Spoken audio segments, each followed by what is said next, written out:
listening to United and Resilient, a podcast designed to help heal and support the El Paso community. Hello, I'm your host, Mariana Sierra, Outreach Coordinator for the El Paso United Family Resiliency Center, a program of United Way of El Paso County.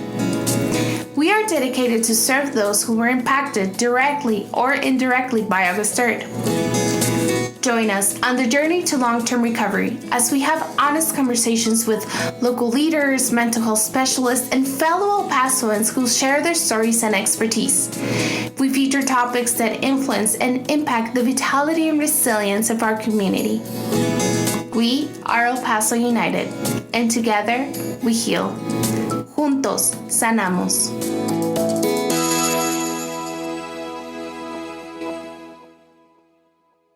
Dear listener, before we begin, a note of warning. The topic we're about to explore contains a mention of the mass casualty event and a description of the events that unfolded thereafter.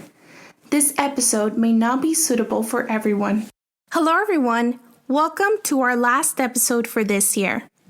We want to take this opportunity to thank you for joining us throughout the last couple of months. Thank you for welcoming us to your home, family, workout routines, and maybe workspaces. We are truly honored to have the opportunity to share tools and information that can guide the healing journey of our listeners.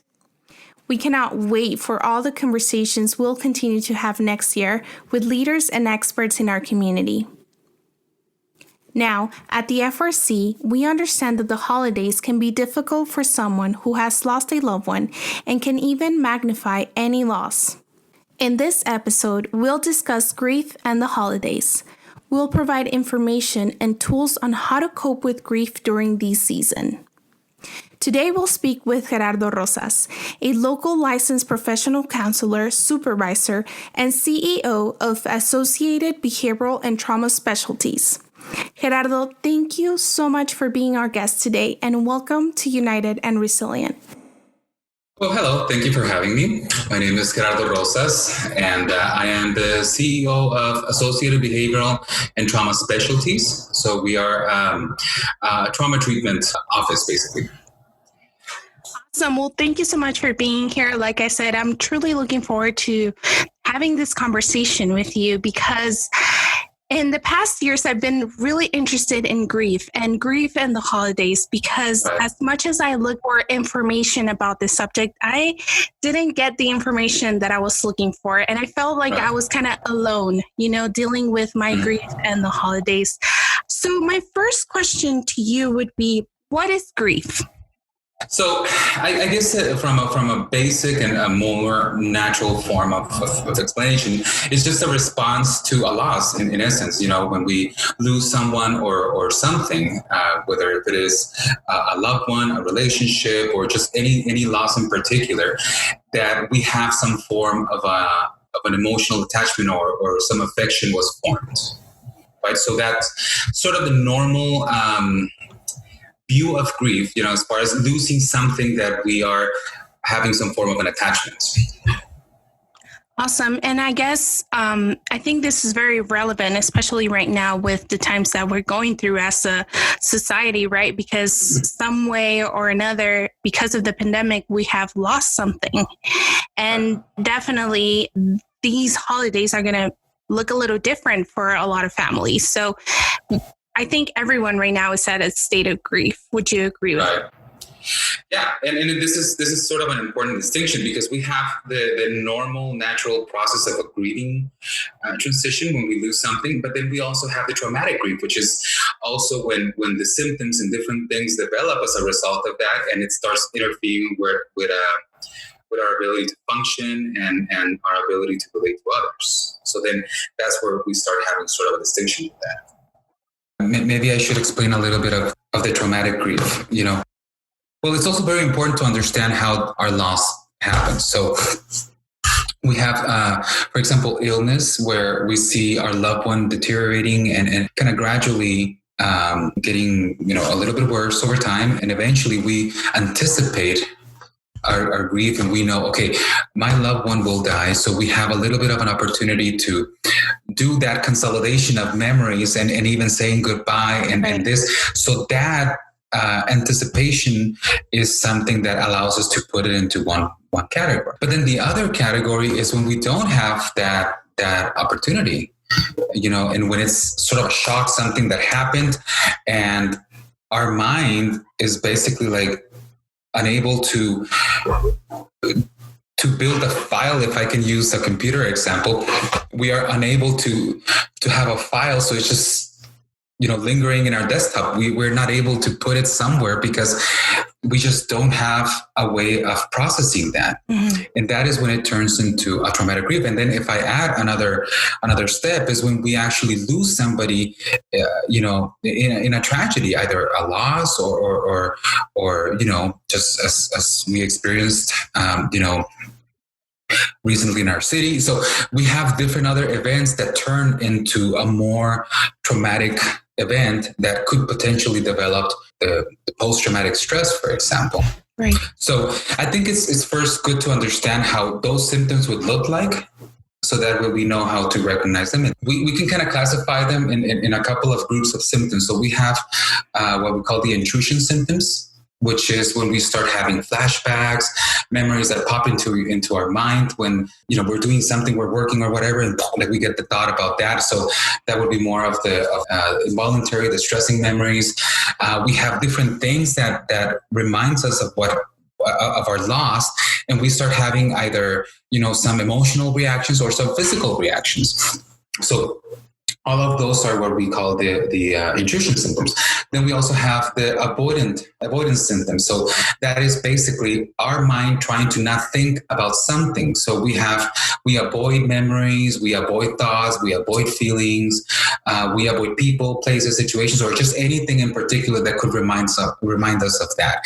And that is very common in our culture, that we just don't want to think about it. We don't want to think about our loss. We don't want to think about our situation. So that is one of the classifications of the symptoms.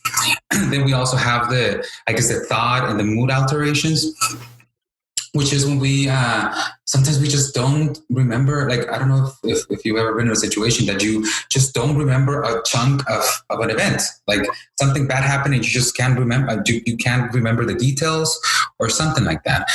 Sometimes we also have like negative thoughts about our own selves in regards to that event, like it was our fault, or I lost my mom because it was my fault. Or if I would, let's say, for example, if I have a teenager that lost a parent and it was because she forgot something that she had to do for a project, and they had to go to Walmart at night and they get into a car accident. So it's her fault that she did that. So we start developing negative beliefs. We start feeling blame, and we start kind of feeling detached from other people. So all of those are the group of like any thought or cognitive or mood alterations.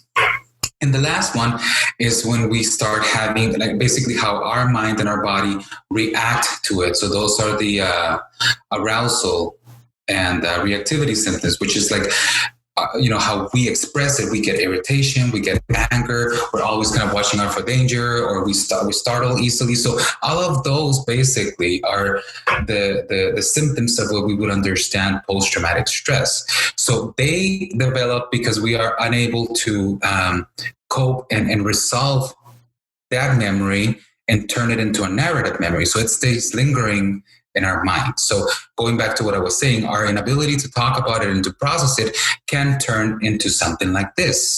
Does that make sense? No, it totally does. Thank you so much. And one of the things that I found and I've learned in my role here at the FRC is that everyone's journey is different. And that is relevant as well for grieving, right? So everyone's grieving process can be different. So can you give a little bit of brief explanation on how grief can manifest in people? Okay, so I guess if I see it a little bit more from the natural process, we might start having anger, we might start having, sadness. So if we go with like the Kubler-Ross stages, we go through several stages of grief, such as denial, anger, bargaining, depression, acceptance, and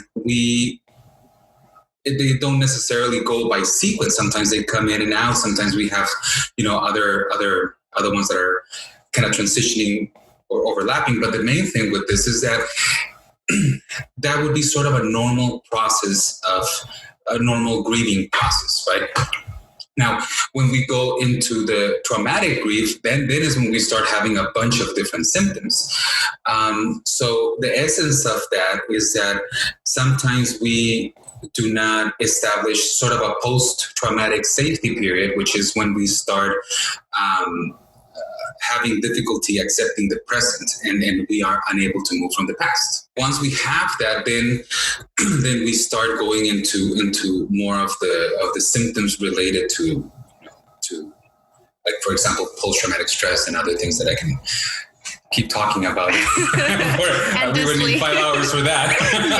Yes. So what I'm getting from this is that there's no normal pattern to manifesting grief, correct? Everyone, because sometimes maybe someone might feel like, is this normal what I'm feeling? Maybe you see your relatives that they're manifesting different things. You might feel a little like an outsider. Right. So this is where we get a little technical, and now we start getting into like the grief versus the mourning of a relationship as well, or a loss, which is more of the expression of our thoughts and feelings into the loss, versus the other one is just more of the response to the loss. I don't know if that makes sense. Yeah, it so totally does. On one side, we have the response of losing someone, and then we have mourning, which is like our own personal way of experiencing that, which is, some people are could be a little bit more expressive in their emotions, and they have the need to maybe cry or talk about it, and some other people just completely shut down. They might be a little bit more numb, and they don't have a lot of reactions to that. So this is where we get a little bit more into how the person copes with stress and how the person can be resilient about their losses. Right. And that's another question that I wanted to ask you. Because for the longest time, I thought that grieving and mourning was the same thing. So can you explain a little bit about what's the difference between these two? So the grieving will be, again, sort of the response to the loss, or the way that we go through the process. And the mourning is basically the way that we express it. Okay. All right. That totally answered my question. I guess my next question was going to be, what are the stages of grief? But we've learned that there's no right or wrong pattern that you go through, right? Like sometimes it's just a different area of emotions, and that's totally okay. Even though the death of someone, of a loved one, is not recent, right? Maybe it's been 7 to 10 years, or maybe it's really recent, but it might evoke emotions. It's a little bit more complicated because now we're getting into our natural responses, and the way that we respond to this has a lot to do with our self-schemas, which is the way that we see certain events that happen, and then they mold the way that we see our events. So now we go into the different experiences that we have had about grief, about losing places. And I guess let me just tell you a couple of examples. There was someone that I used to see in counseling, and this is like 10 years ago, I don't know, a long time. When she came in, she said, well, I'm afraid of death. I'm afraid of losing my loved ones, and I'm afraid of my kids dying. And when I started talking to this person, I realized that one of her partners had committed suicide, and then her father died in a car accident or something like that. And then, so she had she had multiple losses. And I mean, as a therapist, then I was like, well, yeah, that makes sense, right? It's absolutely reasonable. And we started treatment. We started doing EMDR.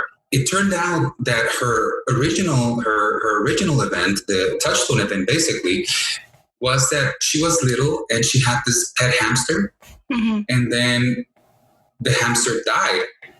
And that is what started her concept and her schema about losing something that she loved. And it just started developing from that point forward. And the other events, even though they were very big events, they were a constant reinforcement for a template that she had established at that time. So grieving in general has such a strong impact depending on how the person developed their own templates, their own schemas about dying. So she had a previous trauma there from a very young age. Right. We have something that that is considered, okay, the proper term is autobiographical narrative memories, which means that this is like we understand something that happened, we understand the effect that it had on us, and we understand our memory that it was bad, it is ours, but it doesn't have any particular emotional reaction at the time, you know? So at the same time, we have more of a traumatic memory, which is something that continues to hold some, we are unable to digest the memory, to understand it, process it, so it still has that emotional impact on us. So our capacity to turn memories into more of a narrative memory has a lot to deal with that. So if we lose somebody, but we are, let's say, for example, we lose a grandparent when we are younger, and we go through it, we see our family going through the grieving process, but we also see, the whole family recovering and going back into normality and accepting it. Well, then our understanding of that is that it's sort of a natural process and it's something that we all go through, and we recover from that. We become resilient because we established a healthy schema about it. Okay. But if we notice that our grandparents go through, or we lose our grandparents and our family goes through major financial stress and they're not able to recover, and then during the funeral, another family arose and, he had another family and stuff. So now it turns into something very, very traumatic. Yeah. And then we learn, death comes with quite a bit of trauma too. Yeah. Like the aftermath. It's not just like losing your loved one. It's the aftermath that can impact us in a certain way. Right. So we start understanding the whole self-schema according to the experience we had with that. Got it. In a recent conversation with a friend, we were talking about grief. I always like to have these deep conversations with my friends. And she mentioned something that has been engraved in my brain for the longest time. And she said, grief should always be relatable. And like I said, her comment really got me thinking at how we all experience it, but somehow we try to hide it. We try to hide our grief. Why do you believe this is? So a lot of it has to do with the way that we are raised and we are, taught how to deal with this, So for example, I'm, I was raised in Mexico, so I remember, in elementary school, building altars and stuff like that, and they would ask us to do. I would eat the sugar candy or the sugar skulls, but basically, we were taught, hey, so losing somebody is in a way normal, and this is how we honor their memory, right? So the concept of death is developed from a young age, right? But then at the same time, we have other situations where depending on the family system, they don't want to cry about it, they don't want to talk about it, or no, don't talk about this because it's gonna get him sad or depressed, and sometimes is taught, and we learn how we should deal with this. So one time I was exposed to a family in particular, and we were having dinner. It was a Christmas dinner, and everybody was having a good time. And then they had experienced a loss. It had been quite a bit of time, and but it was still recent. So one person brought it up And then that person, started crying, and then the other person started. So now you had like 20 people, crying.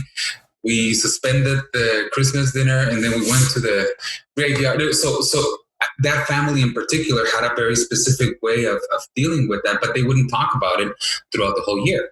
Okay. So then we get into the family systems of how everybody deals with grieving differently. So depending on that, we start developing our own concept of, well, if I lose somebody, I shouldn't talk about it. I shouldn't cry about it. Or I have to be strong for my kids. I have to be strong for this. So we all have a very different way of understanding that. It doesn't mean that it's a healthy way. But it's the way we were taught. Exactly. Okay.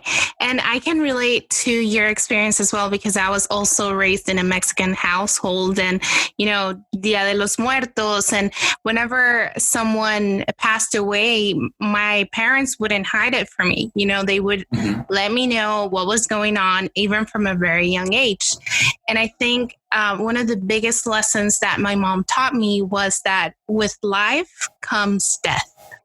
Con vida viene la muerte. She would always, and till this day, she would taught me that. And I think I am scared of death. Like, I think everyone is. Of course, nobody wants to lose a loved one. But I think that because of my mom taught me that from a very young age, I accept it as it comes. Mm-hmm. That was really helpful from a very young age. And we can talk a little bit about grief and with children as well a little bit later. But now I want to get into grief in the holidays, right? This is what this episode is all about. And even though I come from the loveliest and most amazing family, sometimes I felt like there was something missing. And, you see everyone around you in the holidays so happy, and you see the stores are full with decorations and everything is so bright and beautiful. But maybe in the inside, you feel a certain way. And I always felt like an outsider. I was like, why do I feel sad on Christmas? And I felt like a little Grinch, like I did. Like, what is wrong with me? And I'm usually a very cheerful person, and I'm always like this. But in the holidays in particular, I just felt different from everyone, and I didn't feel that holiday cheer. So I know in conversations that I've had with friends, I know there's people out there who also feel like this. So my first question for you would be, what is it about the holidays that can be depressing for some individuals? So, okay, I guess first thing is holidays are associated with just so many things, We have holidays basically expose a lot of our family systems, a lot of our stability in some areas of our life, right? So, to give you an example, Christmas, I think, is, one of many people's favorite holidays. And if you think about it in a way, that's a combination of a bunch of traditions that involve the family, that involves like how the family system works. So sometimes when we are, I guess, for lack of a better term, asked to perform our traditions, we start noticing, are we doing okay with the family? Do we have a partner or not? Are we happy with our situation? Right. Or maybe it reminds us of the people that are not with us. So it just has so many ramifications, right? But why is it that we start feeling, sad or something like that? That goes a little bit before that, and it turns into our perception of that particular holiday. So it's what we call like a phenomenological perspective. So I guess to keep using Christmas as an example, let's pretend that, you had a great time, with Christmas, and you enjoyed it, and you had like 5,000 gifts every Christmas, and you had a good time. Yes. So then you grow up thinking, well, Christmas is a good time. Okay. I'm happy with Christmas. So then your schema about Christmas is like, well, this is good. So then you start building on top of that. And then eventually, you grew a little bit, and then now you brought a boyfriend to Christmas and they treated him nice. And now you're like, wow, so this is a nice time. And then eventually you have kids and you start having fun with the family, so it builds up that momentum of multiple experiences that build your self schema about that, or your perception about Christmas. Now, let's pretend that, we go back and then, parents got divorced when you were young in Christmas, and then, there were no toys, no gifts. And then mom was stressing about work because she didn't have any, and you built a multiple series of unfortunate events. Well, then the perception about that might not be good. And when we deal with this, there are some key factors in our life that sometimes come in play. For example, we might have a grandparent that steps in and becomes sort of a father figure, and or we have other people that start coming into our lives that become a key part of it, and they become part of that system. So then when we lose somebody dear like that, then the holiday becomes sort of a constant reminder of, well, we don't have them anymore. And that forces a system change. Now that you're saying that, Gerardo, makes me think about how this feeling of grief came to me when I was coming out of my childhood years. So I always had that expectation, maybe as to use Christmas as an example, I always had that expectation of like wonderful gifts and all the attention being there for, me and my cousins and my sister, that we were the kids around the house. Right. And as you're growing up and you're going through different things in your life that are completely normal, maybe that's why it's a little, depressing at times. And right now, I think that Christmas and the holidays and all December is wonderful with my family because I have adapted to the new traditions that we have. Right. I might not, Santa Claus doesn't come to my tree anymore, But we That's have. So sad. That's so sad. I know. I wish I had Santa Claus coming to my tree. But we have other traditions that I enjoy, the food traditions that we have in my family and, the gift exchange and all the dances and all. Last year, I was thinking about, wow, what if this goes away? And it will, And I was sitting there at the couch we were at my grandparents, and I was just thinking about that. And now that I think about, now we have the pandemic, right? And we won't be able to gather. So at least for this year, I will lose that. So I think that can be a little sad for people. And I know it will, because especially in our community, right? That we're so used to gathering. And now that we're talking about tradition and that the holidays come with all those memories of tradition and all those systems that we have in place, how can we cope with our tradition changing? The holidays basically call for an ongoing, never-ending evolution of family systems and traditions. Okay, you hit it right on the spot right now. When you were a kid, you had all these gifts and stuff like that. And then eventually Santa Claus didn't come anymore. So there was a transition for that. And the thing is that becomes a system change where, number one, I have to build new traditions. However, when we are unable to transition well from one point to another one, that's when we start having some negative associations with that. And the same thing goes when we lose a loved one, when we go through a divorce, when we have a separation, when we go through a loss of job in the whatever it might be. Yeah, there's always that system change that eventually will come to affect the family. So our capacity to, number one, identify that, and number two, to deal with it has a lot to do with our ability to continue having a positive view of that holiday. So as human beings, we are naturally resilient. We are designed to heal. And this is not only for our body. We don't have to tell, when we get a cut, we don't have to tell the skin, hey, by the way, you should start developing some cells so you can kind of heal quickly. We just do. And this is the same thing with our mind. We are designed to adjust to our environment. So that's where it comes into play as far as the way that we see this. And if we don't, then that's when we start developing the other set of symptoms that will be more pathological. This is United and Resilient. We'll be right back.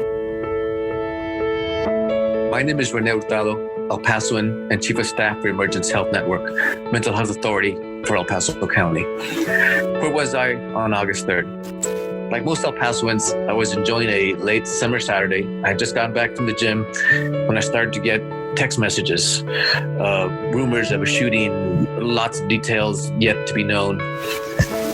I turned on CNN and there it was. I held my breath.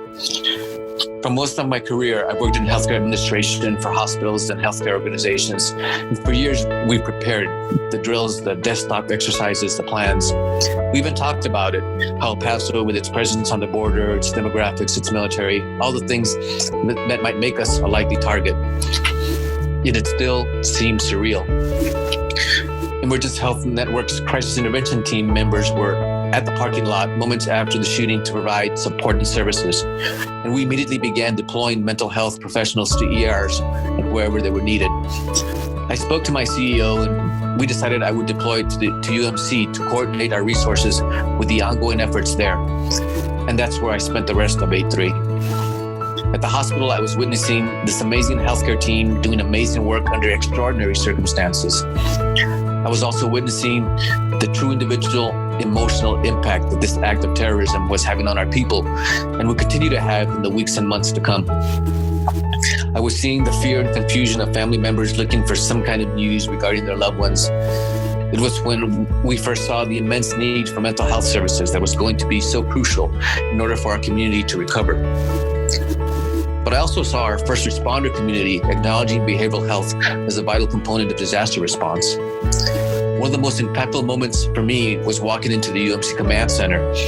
Immediately, I see hospital CEO Jacob Cintron, who I've known for many years.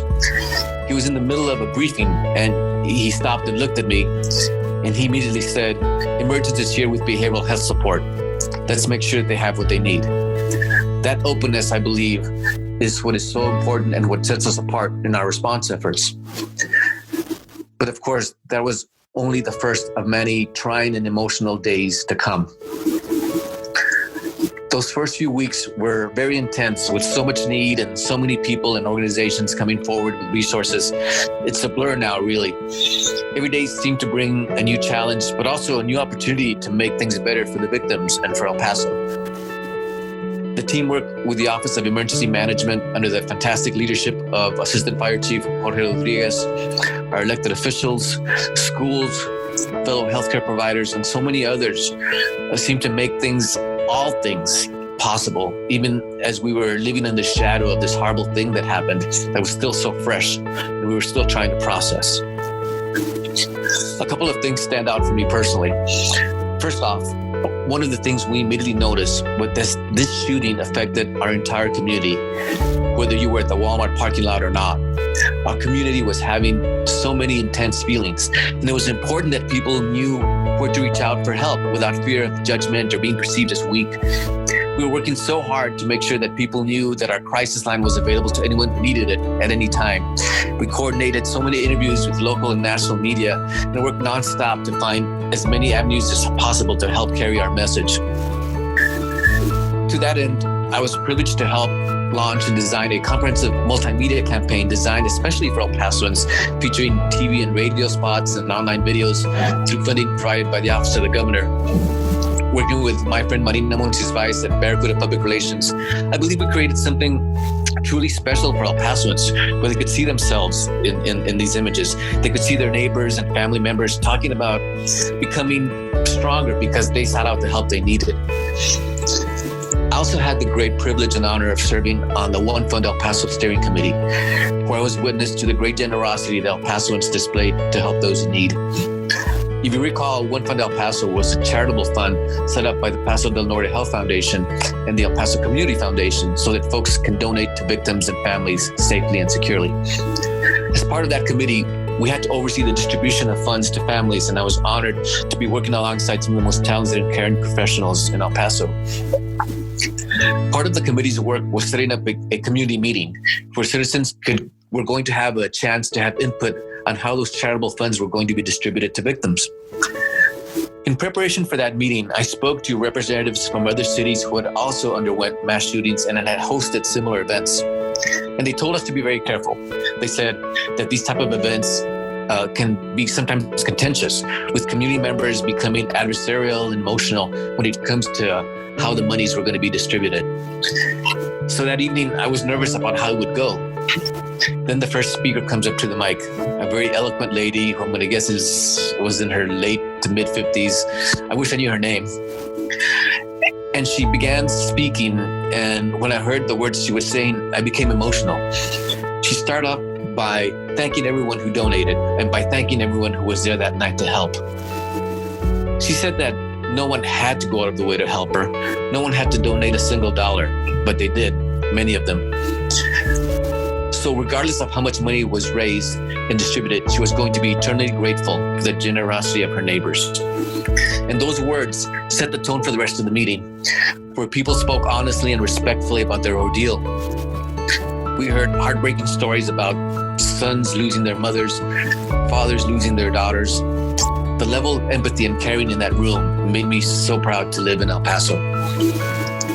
Now, if you can believe that good can come out of such a horrendous act, it is that our community is now stronger and more resilient than ever. From a healthcare perspective, it was an opportunity to bring to light the importance of mental health as a component of whole body care. I do believe that our community has turned a corner and is now recognizing and embracing behavioral health as it never has before. El Paso was forever changed by this act of violence, and our wounds continue to heal. And it has been my honor to work alongside people within Emergence and so many of our community partners who are giving of themselves and their talents so that we can come out the other side a stronger, more resilient El Paso that stands as a national example of strength and compassion.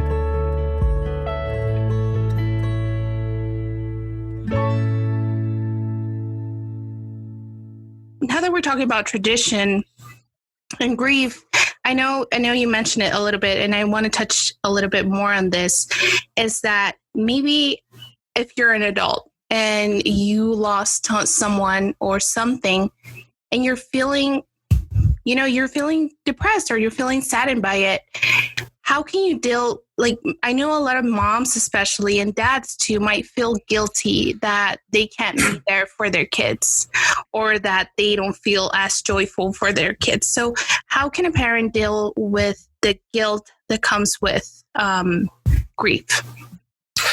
So the first thing about it is that going back to the beginning of our conversation, the grieving process is a normal process. We all need to experience that. That is the first thing. When we have a loss, sometimes our natural reaction is, let's not talk about it, or let's not think about it. So that way we don't feel. So not because it's not out in the open, out in our working memory means that it's not affecting us, basically. So the first thing is to understand ourselves. How is it that we handle our stress? How do we handle our loss? We are social creatures, and Bruce Perry has a lot of information about that if you ever want to research that. But basically, this is something that we need to be able to have that support from people. We need to be able to express what we feel, what we think, and basically process whatever we are thinking. Now, our capacity to do that depends on how we have been trained or taught, basically, how to process information. For example, some people are extremely good at talking. Me. And yes, and me too. I love talking. So if you have a problem, we say, well, I need to talk. I need to, you have friends, you have family, you have partners, or a therapist or whatever. And you say, there's something in my mind and I need to talk about it. Right. And that's very, very important to do, because it allows us to process the information we have. And sometimes we also go through, stages where maybe we don't need to talk about it with people, but I need to express it in a way that is meaningful for me. I can start writing, I can start painting, working on whatever our natural way of dealing with that is technically what we need. But the issue is that sometimes we don't, and we just hold it in, and we have an unresolved grief that turns into basically the traumatic grief. That's when we are unable to move forward from that.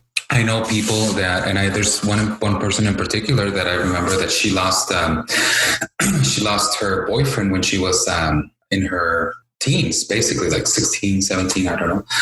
And she was still hurt by it in her late 30s. You see, that is not precisely a normal trajectory of a grieving. We are able to our mind is designed to heal and to process and basically build that biographical memory, understand it, put it away, and now we have a template for how we deal with other things in the future. So when we are unable to process that is when it starts turning into the traumatic grief. What you're saying brought back a memory. Recently, we watched home videos from when I was a kid. And of course, like my grandma was there in the videos, and I just listened to her voice and I was like, oh my gosh, I just realized that I forgot what my grandma's voice sounded like. It made me feel guilty. So what would you say to people who might feel guilty that during the holidays, they're enjoying the holiday and they're like coming up with new traditions and, they're doing their best to cope with their grief, but at the same time, they feel that kind of guilt? Yeah. So if I see it as a parent, for example, and I die, I would want my kids to feel happy. I would want my kids to continue enjoying life, not to be sad for me for the rest of their lives, So, and I think that's the majority of the people, we want our family, our loved ones, our kids to continue their lives and continue enjoying their lives and being happy. So the conclusion of somebody's life does not mean that their memory ends with that. Right. We learn so much from people. We learn, many things from one relationship, from many people. And what counts is the emotions, the feelings, the knowledge and so many more things that one relationship gives us. So it's our choice basically to be able to collect all those memories and consolidate them into, this is who this person was for me. Right. And it's impossible to have only positive memories associated with one person. We have to have a combination of memories that conform that person's life. And sometimes we have good things, sometimes we have bad things. But our ability to understand the entire person and consolidate it and put it into, okay, this is going to be how I'm going to remember this is important. So with that in mind, if the person is able to say, I really loved my grandparent, my grandmother, my grandfather, and this is what they would do for me. Then that's something that we keep in our hearts, and we continue living our lives with that component of that person. So if I can share something personal real quick. Please. I spent quite a bit of time with my grandparents, but I was one of the youngest, I guess, grandchildren. So, I didn't have them for that long. And one of the memories that I have when I used to live with them is that we would go out, when the weather was nice, we would go out and they would send me to the store and get like some cookies. And I had my own little chair, and they would just sit next to me like I was in the middle. And we would just sit outside, drinking tea. Well, they call it guerrita back then. Like, it was just basic tea. I would just be drinking tea with them and eating cookies. And looking back, I probably didn't lasted more than 10 minutes sitting down. I was a kid. Yeah. But it's something that I kept, and it's interesting. But like every time that I have mint or something like that, my mind directly associates that. It goes back to that moment. It goes back to that. So that became, a little template for my mind that is like, I have to sit down and enjoy it. Yeah. And not so long ago, actually, I was craving, mint tea. I made myself a cup of tea, and I just sat down outside, just sitting, and I was having fun. I was enjoying that. So the thing is that's something that I was taught. And yes, I can think about their illness, their situation, and many more things. But to me, that's one of the relevant memories that is good to keep. Right. That's so funny, Gerardo. I'm having mint tea right now, so I'll take the next sip. I'll take the next Get sip. some cookies In honor of your grandparents. And what you're saying, Gerardo, really brings me back to Dia de los Muertos, right? Because Dia de los Muertos has that mentality back to it, right? That we remember what that person was to us, and it's a beautiful way to honor and just cope with that grief, right? All the things that we put in the altar of that person, and it's just beautiful.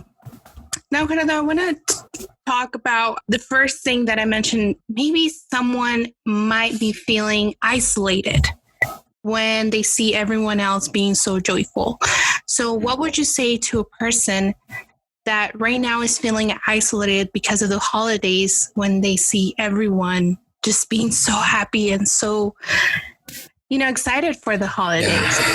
Yeah. So this is where it gets tricky because, first thing is we need to understand where those emotions are coming from. In some situations, some people are able to, start thinking about it and taking action to fix it, So a simple example is when somebody is isolating and they catch themselves isolating. They're like, I'm just not wanting to get out or not wanting to do anything with people. And they recognize that and they just do it. And that's great. That's something that is their natural way of dealing with stuff. And they can just easily repair that by doing the things they know that they need to do. So, but it's not always that simple. Not always that simple. Sometimes we do need, to talk to somebody, and it could be a friend, it could be a loved one. Sometimes it's something as important as going with a friend and say, I'm feeling sad. Like, I don't know what's wrong with me. Like, I'm just not feeling good. And I don't know why I'm crying, and I don't know why I'm isolating. But that connection itself is not what the person says, but it's our social connection, our ability to relate to others that basically helps us process the information we need, feel connected with people. And sometimes we actually get some good advice from people. So that's one thing that helps, so there are times that we can deal with it on our own. Sometimes we need that connection, and it doesn't have to be from family. It doesn't have to be from friends. We have different people that are a tool for us to talk about certain things, right? So I have some friends that I talk about certain things, such as, business or other things. I have another set of friends that I talk about other things. So family that I talk about other stuff. So it's impossible to have like a relationship ramble that one person fits all needs. Sometimes we need to have that branch. We just have to be very, very aware of who do we allow to influence us. So again, to go back with that, we have one, the ability to deal with it on our own. We have two, the ability to use our support system. Like talking to someone can be, as we mentioned before, can be a way of coping with our grief and leaning towards our emotions of grieving. But even still, there might be some individuals who are avoiding all certain type of expressing your grief to either an individual or through something. How can I, if I'm feeling this way, if I'm still feeling isolated, if I'm still avoiding my grief, how can I lean to them? Is there a technique, or how can I cope with this and allow myself to feel what I'm feeling? Of course, it's easier said than done. If we feel that, okay, you know what, I need to just get out and do something. I need to run. I need to paint. I need to play my instrument, basically engaging in the activities that we know that are meaningful to us. And that alone does the trick. Well, then great. But if we notice that we have difficulty talking to our loved ones, difficulty talking to the people that we know that can help us, well, then that sort of becomes a problem. Can we do it ourselves, or do we need some help? Because sometimes we have this attitude of like, I can deal with it, Mel. I mean, I'm fine. I'm not depressed. I just don't want to go out, and the first step is to understand, are we in a little bit of denial of our own situation? Right. Just for the people who are listening, just understand that there's so many ways that maybe you're not a talker, like we said right now, maybe you're just don't. But I find, even though I'm a talker, I'm also a very quiet person. I'm just a little weirdo here.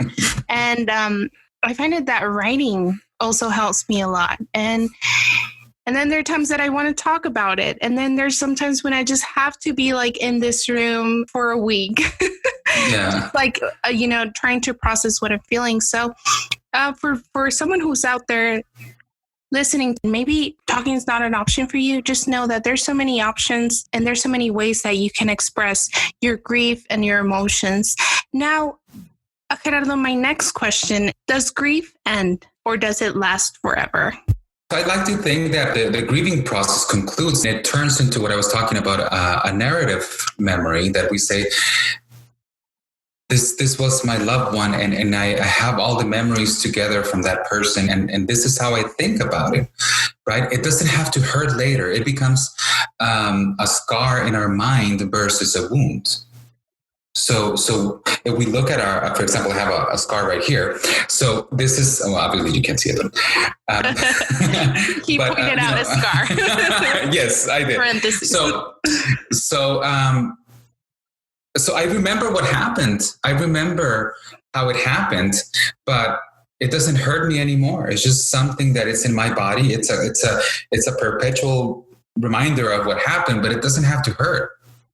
So, right. It's the same thing with grieving. It doesn't have to hurt. It's something that we can understand. And this is true for losing, like physically losing a loved one, to the loss of a relationship, or many other things. So that's where depression sometimes starts kicking in, when we are unable to resolve that. And depression in general comes from, I guess, two main areas. One would be the loss of something, or a negative belief about our own selves. So the loss of something is one of the major precipitating events for the development of depression. Now, my next question, Gerardo, would be for children. Do children experience grief, and how can we help them cope with their grief? Yes, of course. So how does it work with kids? Kids are a little bit different because they don't quite have our ability to regulate as we do. Okay.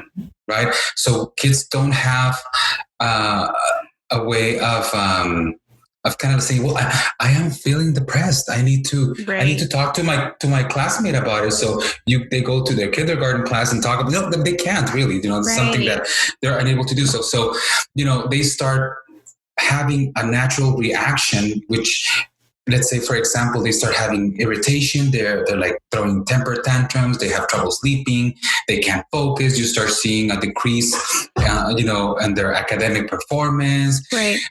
It's often common that we see some somatic symptoms, and headaches, and just many things like that. Stomach aches, and they start doing different things or behaviors that might be out of character.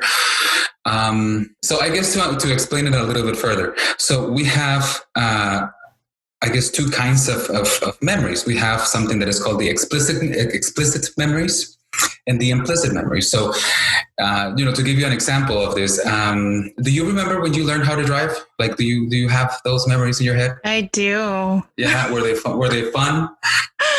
They're funny, for or sure. Stressful. They're funny. There were some stressful ones, and then there are really funny ones.